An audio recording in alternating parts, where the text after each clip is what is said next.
It was the kind of morning that promised nothing but peace, a crisp breeze, the sun rising gently over the horizon.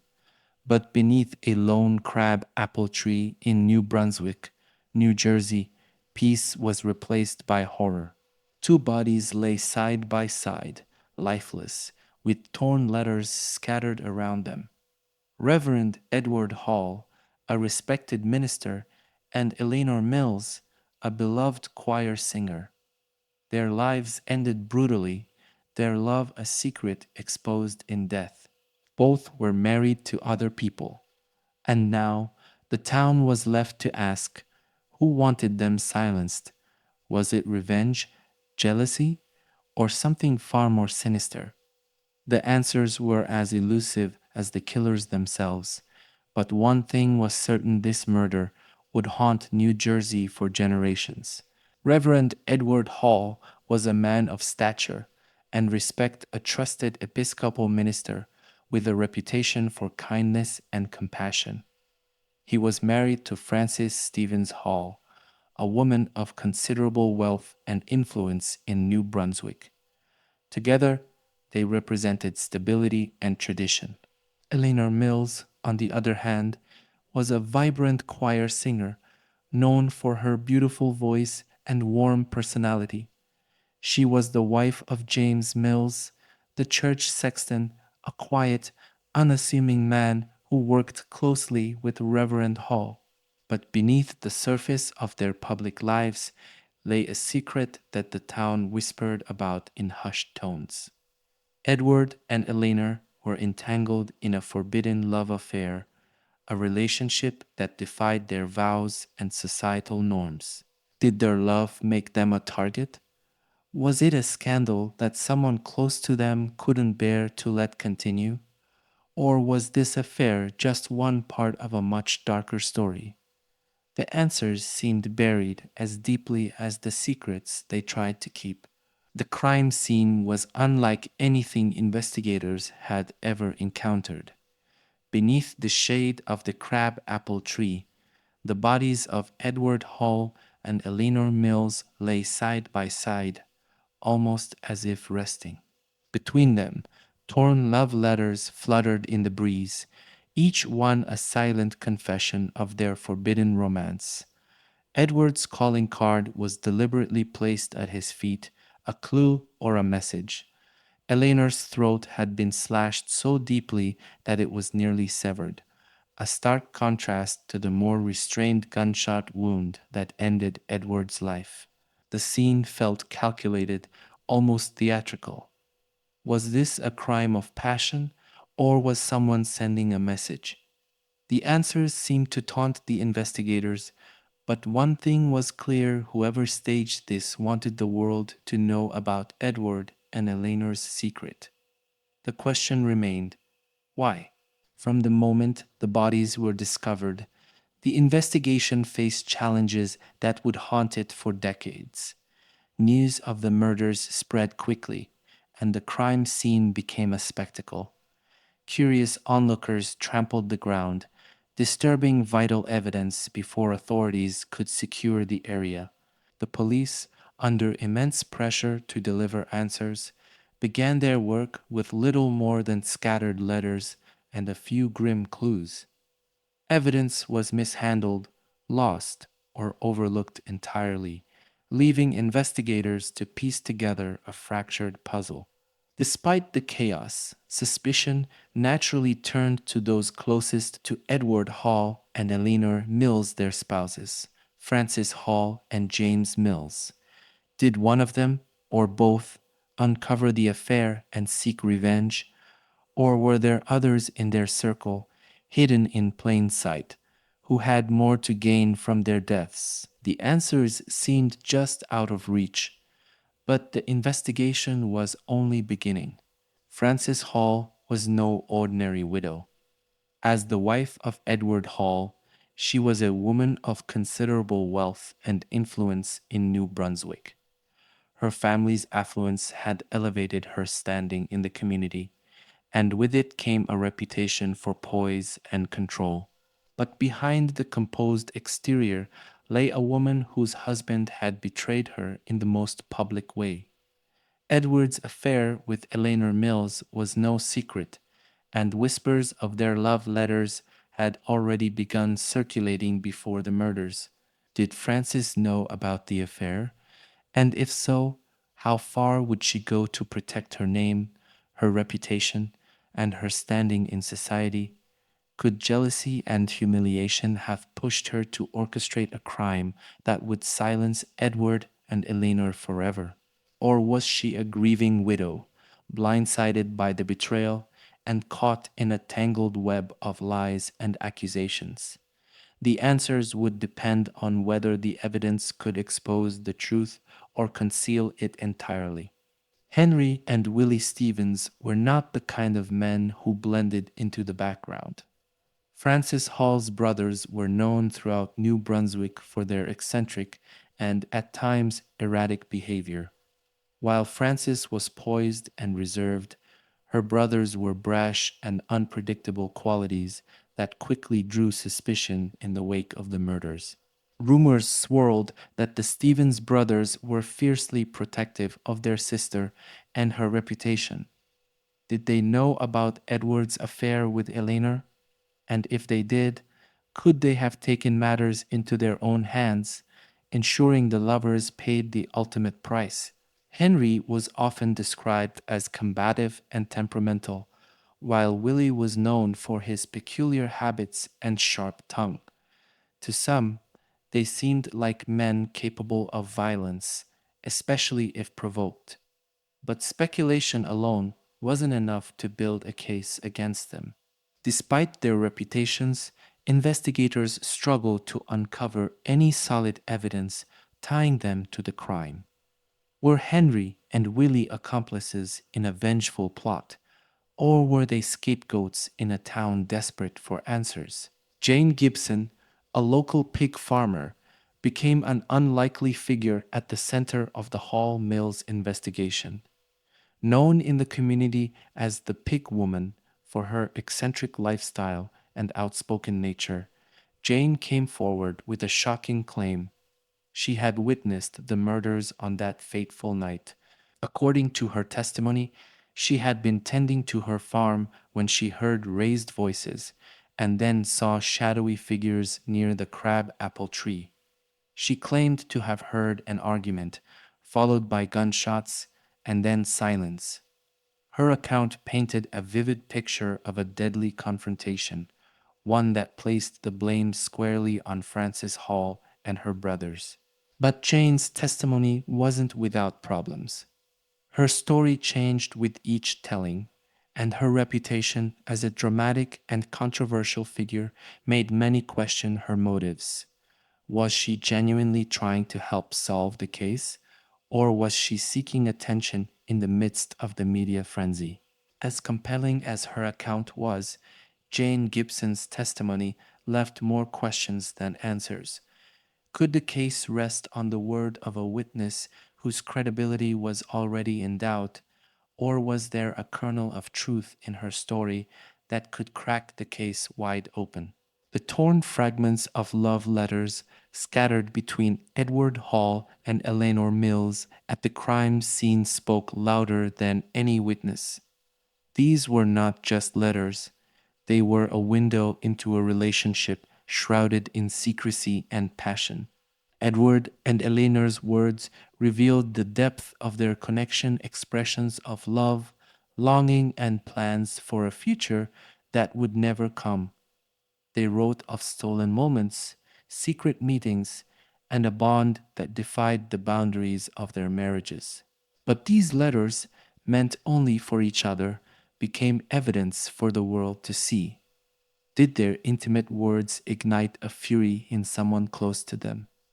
Did the dreams they dared to share in those letters lead directly to their deaths? For investigators, the letters offered both a motive and a mystery.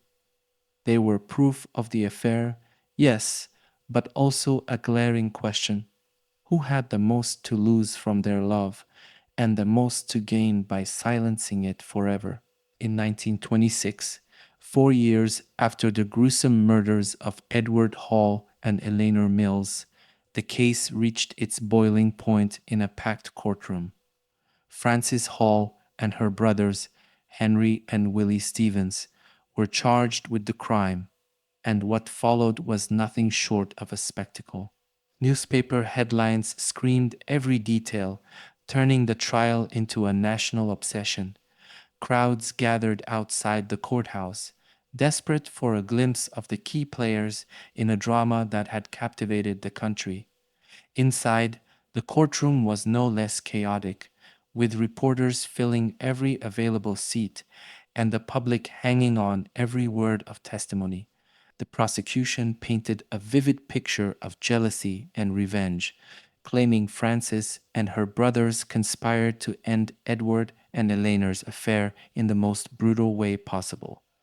They pointed to the Stevens brothers' protective nature and Frances's humiliation as motive enough to commit murder. But the defense countered with equal force, challenging the credibility of witnesses like Jane Gibson and emphasizing the lack of physical evidence tying the accused to the crime. After weeks of gripping testimony and sensational headlines, the jury delivered a verdict that shocked the nation: not guilty. Frances Hall and her brothers walked free, but the questions remained. Had justice been served, or had the true killers escaped punishment? For many, the verdict only deepened the mystery of what really happened under that crab apple tree.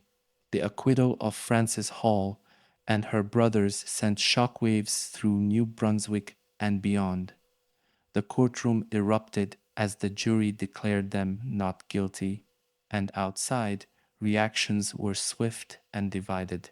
To some, the verdict was a victory for justice. Supporters of Frances believed she had been unfairly targeted, a grieving widow caught in the crosshairs of a scandal that spiraled out of control. They saw the lack of concrete evidence as proof of her innocence and the trial as little more than a public spectacle. But for others, the decision was a travesty. They were convinced that Frances and her brothers had orchestrated the murders, driven by jealousy and a need to preserve the Hall family's reputation. To these skeptics, the acquittal was not proof of innocence, but a failure of the justice system, swayed by influence and privilege. The press, which had fanned the flames of public interest from the start, capitalized on the controversy. Headlines ranged from celebrating Francis's vindication to condemning the outcome as an injustice. Yet, with the trial over, the central mystery remained unresolved. Who had killed Edward Hall and Eleanor Mills? And why did so many questions linger unanswered as the case faded from the courtroom but not from the public's mind? The Hall Mills case wasn't just a murder investigation, it was a media frenzy. From the moment the bodies were discovered, newspapers seized the story and turned it into front page drama. The crime, the affair, and the high society scandal became irresistible fuel for sensational headlines. Journalists didn't just report the facts, they shaped the narrative. They painted Frances Hall as a jealous wife, Henry and Willie Stevens as eccentric villains, and Eleanor Mills as a tragic, love struck victim. The public devoured every detail, no matter how speculative or salacious. But the coverage came at a cost. With the press focused on scandal over evidence, rumors often overshadowed the truth. Witnesses like Jane Gibson were elevated to celebrity status despite their questionable credibility, while crucial inconsistencies in the case were drowned out by the noise of public opinion. The trial itself became a media circus, with reporters packing the courtroom and publishing daily updates that swayed perceptions outside its walls. Some believe this relentless coverage influenced the jury, creating an environment where justice was almost impossible to achieve. Did the press bring attention to an important case, or did it hinder the pursuit of truth by turning it into entertainment? The answer remains as complex as the mystery itself. From the very beginning, the investigation into the Hall Mills murders was plagued by mishandling and oversight. Crucial pieces of evidence either disappeared, were ignored, or were never properly examined, leaving investigators and the public grasping for answers. The torn love letters found scattered between Edward Hall and Eleanor Mills were powerful clues. But instead of preserving them for detailed analysis, they were mishandled, with some even damaged beyond use. Could those fragments have revealed fingerprints or traces of the killer? Then there were the weapons or the lack thereof. Edward had been shot in the head, and Eleanor's throat had been slashed.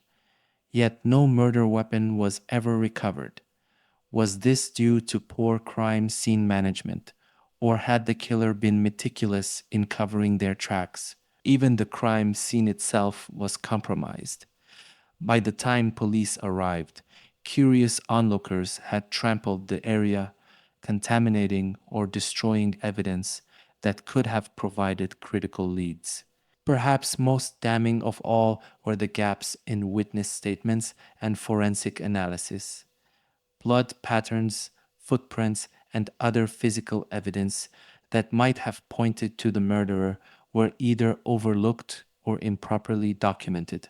These missing pieces left investigators working with an incomplete puzzle, and the truth about what happened under that crab apple tree remained just out of reach.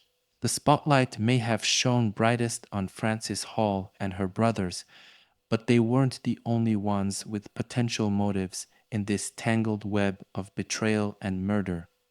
Beneath the surface, whispers of other suspects painted a broader picture of jealousy, resentment, and concealed rage.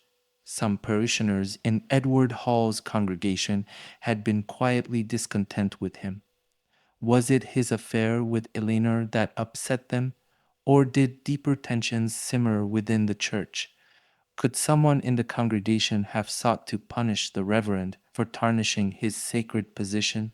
Then there was Eleanor Mills herself, a choir singer with a captivating presence. Her charm and the affair with Edward may have provoked jealousy in someone close to her. Was there a secret lover in Eleanor's life, one who couldn't bear to see her devotion to another man? Even James Mills, Eleanor's husband, wasn't entirely free of suspicion. By all accounts, James had been a passive figure during the scandal, but did he harbor unspoken resentment, or was he silently complicit in a plan to end his wife's infidelity? The Hall Mills case didn't lack suspects, only definitive answers. Each theory raised new questions, and with every potential motive, the line between guilt and innocence blurred further. Over the years, the Hall Mills murders have sparked endless theories, each as compelling as it is elusive. With no definitive evidence to convict anyone, speculation has filled the gaps left by the investigation. One of the most popular theories is that the crime was a passionate act of revenge. Many believe Frances Hall, humiliated by her husband's affair, orchestrated the murders with the help of her brothers. The carefully staged crime scene, with its dramatic placement of love letters and Edward's calling card, seemed to suggest someone sending a message, but without concrete proof, it remained just that, a theory. Others argue the murders were the work of a jealous outsider, someone with unrequited feelings for either Edward or Eleanor.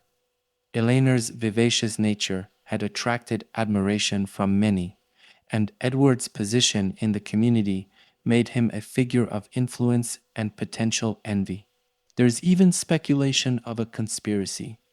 Could the murders have been a coordinated effort by multiple individuals, each with their own reasons for wanting Edward and Eleanor silenced. Perhaps the stage scene was an attempt to misdirect investigators and protect the real culprits. Some theorists have pointed to the church itself, suggesting that scandal within the congregation may have led someone to act out of a sense of moral justice or self preservation.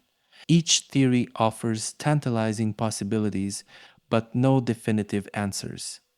The truth, if it exists, remains hidden in the shadows of time, leaving only speculation to fill the void. Advancements in forensic science have cracked some of history's most perplexing mysteries, but the Hall Mills murders remain stubbornly elusive. Over the decades, investigators and amateur sleuths have speculated about whether modern technology could finally uncover the truth buried beneath decades of doubt. DNA analysis, which has revolutionized cold case investigations, is one method often discussed. But here lies the challenge. With the crime scene heavily contaminated by onlookers in 1922 and crucial evidence lost or mishandled, obtaining usable DNA samples may be impossible. The torn love letters, for example, were never preserved properly and are unlikely to yield any modern breakthroughs. Ballistics technology could potentially shed light on Edward's gunshot wound, but the murder weapon was never recovered. Similarly, Eleanor's savage injuries could be re examined with today's advanced forensic techniques, but the absence of physical evidence severely limits what can be tested. There's also the question of archival records. Modern investigators have turned to historical documents, trial transcripts, and witness statements in the hope of finding overlooked clues. These efforts have unearthed inconsistencies in testimonies and raised fresh questions about key figures in the case. While technology offers tantalizing possibilities, the reality is that much of the evidence needed to conclusively solve the Hall Mills murders has been lost to time. The case serves as a haunting reminder of how the mishandling of evidence can forever cloud the pursuit of justice. The Hall Mills murders cast a long shadow over New Brunswick, leaving a mark that has lingered for generations. What had once been a quiet, tight knit community became a focal point for scandal, sensationalism, and sorrow. Residents at the time spoke of how the case shattered the town's sense of safety. The grisly details of the crime and the public trial turned New Brunswick into a national spectacle, drawing reporters, gawkers, and opportunists from all over.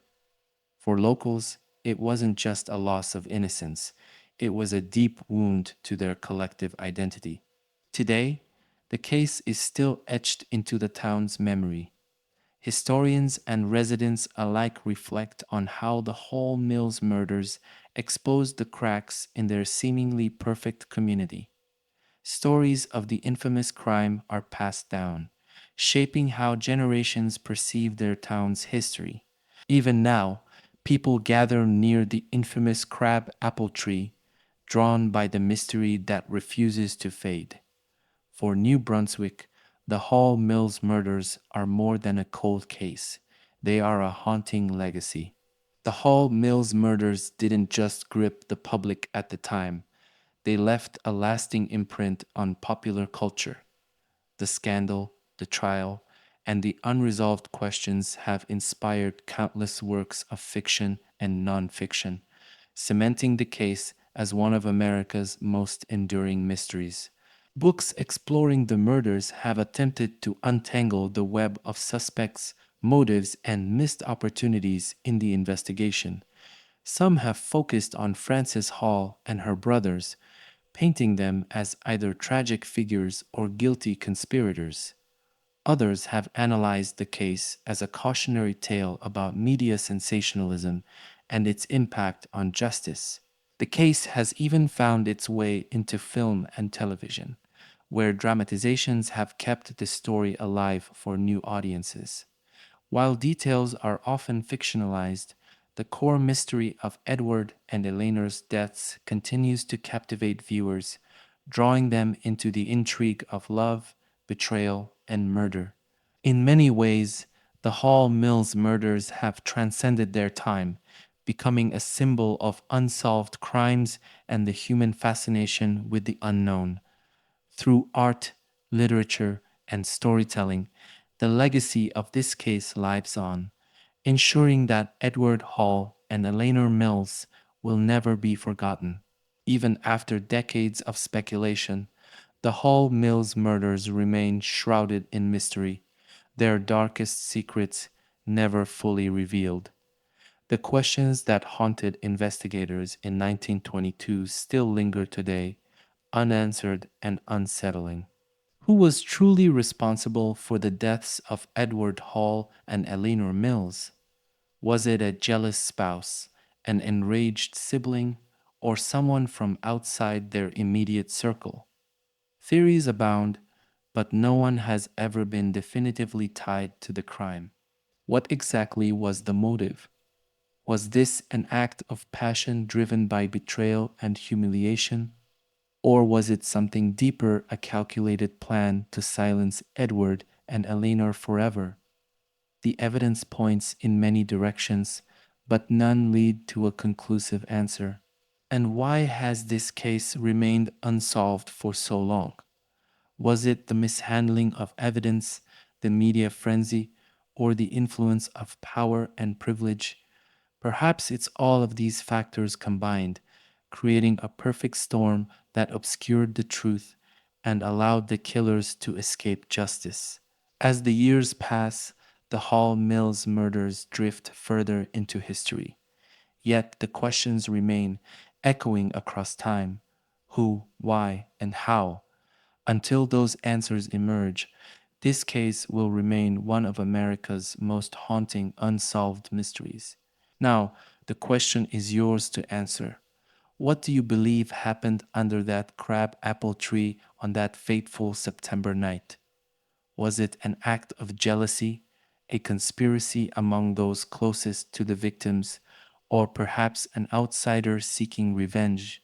The Hall Mills murders have sparked endless debate and speculation over the years, and your perspective could shed new light on this age old mystery. Share your theories in the comments and join the discussion as we try to piece together the fragments of a story that has confounded investigators and historians alike. Your voice matters in keeping this case alive. Let's work together to unravel the truth, no matter how deeply it's buried. The Hall Mills murders remind us of the fragility of truth, the complexity of human relationships, and the enduring struggle for justice. Through love, betrayal, and tragedy, this case has gripped generations, leaving a mark that will never fully fade. As we conclude this investigation, we are left with more questions than answers, a testament to how time can obscure even the most dramatic of crimes. But with every retelling, every new theory, and every effort to uncover the truth, we inch closer to understanding what really happened on that night in 1922. The Hall Mills murders challenge us to keep asking questions, to seek justice for those who can no longer speak for themselves, and to never stop searching for the truth. Perhaps one day the answers will finally emerge. Until then, thank you for joining us on this journey. If you've enjoyed this investigation, don't forget to like, share, and subscribe to Crime Pulse Stories for more captivating mysteries. Together, we'll continue uncovering the secrets that refuse to stay buried.